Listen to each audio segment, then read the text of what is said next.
Hi guys, welcome back to our channel. If you are new here, we are a minimalist family who is living big with less, and today I have a great video for you all centered around decluttering and organizing. It is part of my bite-sized minimalist series. However, these things today are a little bit longer, but they will help you to organize a high functioning area in 30 minutes or less. So I like to call these snack size projects. They're a little bit longer, but still super achievable, and you get big bang for your buck.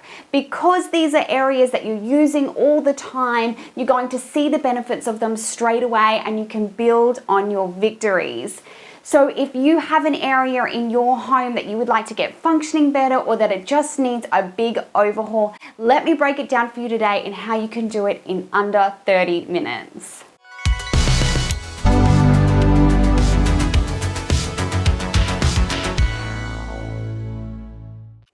Today I am starting with the storage unit in our living room.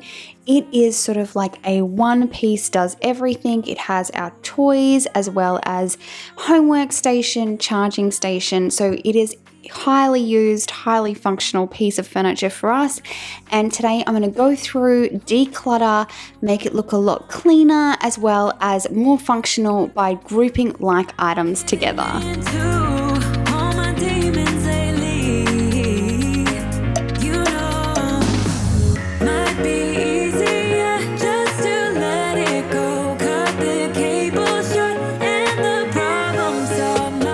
I picked up these slightly larger boxes from IKEA. They fit into our cube storage unit. This will just allow me to group some of our like items together so that they'll all fit in one box.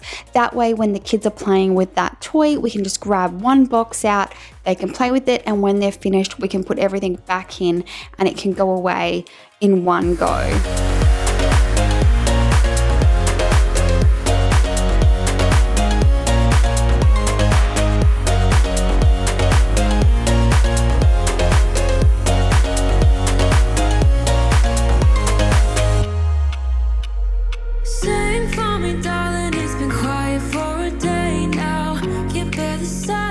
Whenever I am tackling an organizing project, no matter how many times I've gone over that area, the first thing I want to do is declutter. So as I'm going through all these items and grouping them together, I'm also on the lookout for anything that's not being played with, if there's toys that are broken, or if there is pieces missing. That way I'm not touching items multiple times. I'm organizing and decluttering at the same time. Might be easier just to let it go.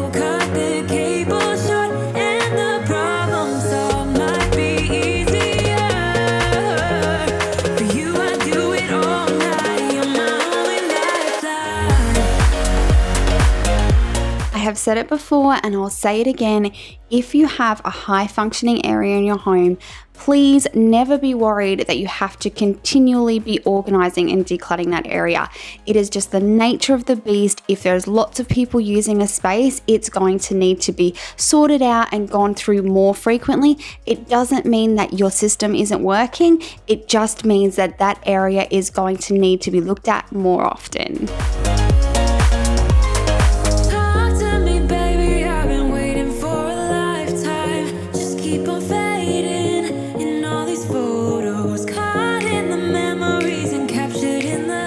Once I have gone through the process of decluttering and organizing what I want to keep in this space, then I work through whatever is left over. So anything that needs to be rehomed somewhere else, anything that's going in the bin, that is what I'm left with. And then it means you haven't been touching items multiple times. You've got everything you want to keep put away, and you're left with only the things that don't belong there.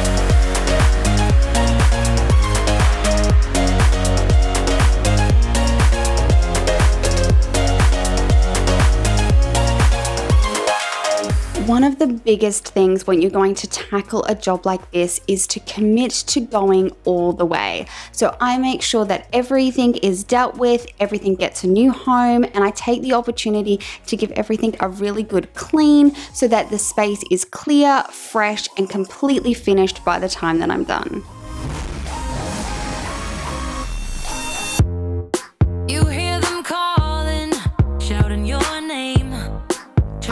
moving on to our pantry, guys, and I am actually super embarrassed to show you how bad it had gotten. I have been in hospital and people have been taken over for me here at home, and things have got a little bit out of control. So I'm so keen to tackle this top to bottom and make sure I go through everything, getting it all out so I can see exactly what we have, get rid of anything that we no longer want, and then reorganize it so that like items are together and that when I need them I can get them out easily.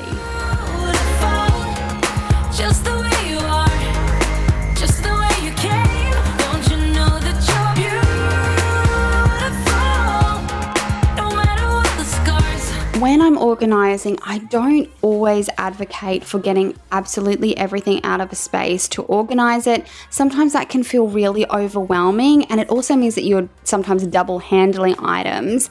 But in the case of this pantry, we have a really narrow pantry and things fall in the back. And so I wanted to just get everything out, give it a really good clean. That way, when I was putting the items back, I knew that I had absolutely all those items together before I even started. Bolder, go bolder. Now set your sails on high. Whether it is your pantry, your laundry, or your bathroom cupboard, one of the biggest culprits for clutter is going to be all the excess packaging. So things that are in a big box to start off with, but as you start to use them, that can be moved into more functional containers. And so going through your pantry on a regular basis will help eliminate those excess packets and boxes that build up in those areas, and that will help it feel so much clearer. The good news is that those items are really easy to part with because they feel like rubbish, and so even if you get rid of nothing else out of your pantry, this is a great practice to get into.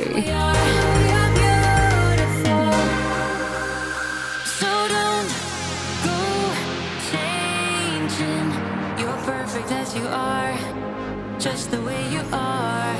Keep on shining. You're perfect as you are.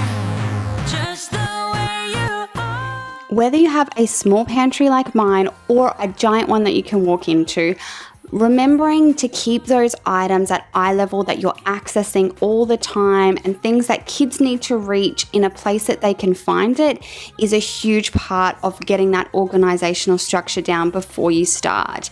I really like to use baskets. That way when I'm cooking or making lunch, I can pull the whole basket out, get all the snacks ready for lunches, and then put it back in the cupboard and nothing gets forgotten. Just the way we are, just the way you are, oh, just the way you are. Every role that we know how to take.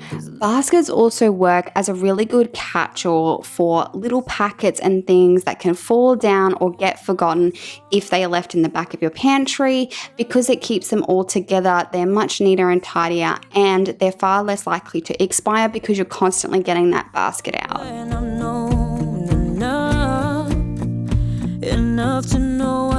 This was the pile of pure packaging that I no longer needed that came out of that cupboard.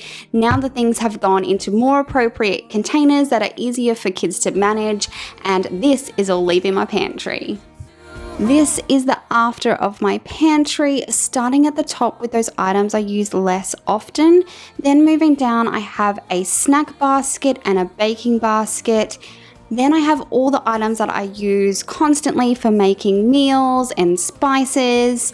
And then I have stuff that I want the kids to be able to access to make snacks and lunches. Then we have our cereal, and then finally down the bottom, our potatoes and all that sort of thing. Of course, these items are constantly changing, but I'm so happy it looks good now.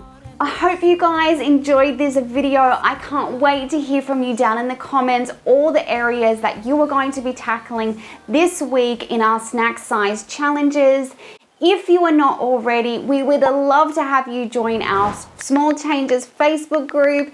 This is a great place for you to share with us your before and afters and be surrounded by a group of people who want to love and encourage you on your minimalist journey. If you are new here, we would love to have you subscribe and join our YouTube family. Here are some videos I think you might like, and I'll catch you guys in the next one.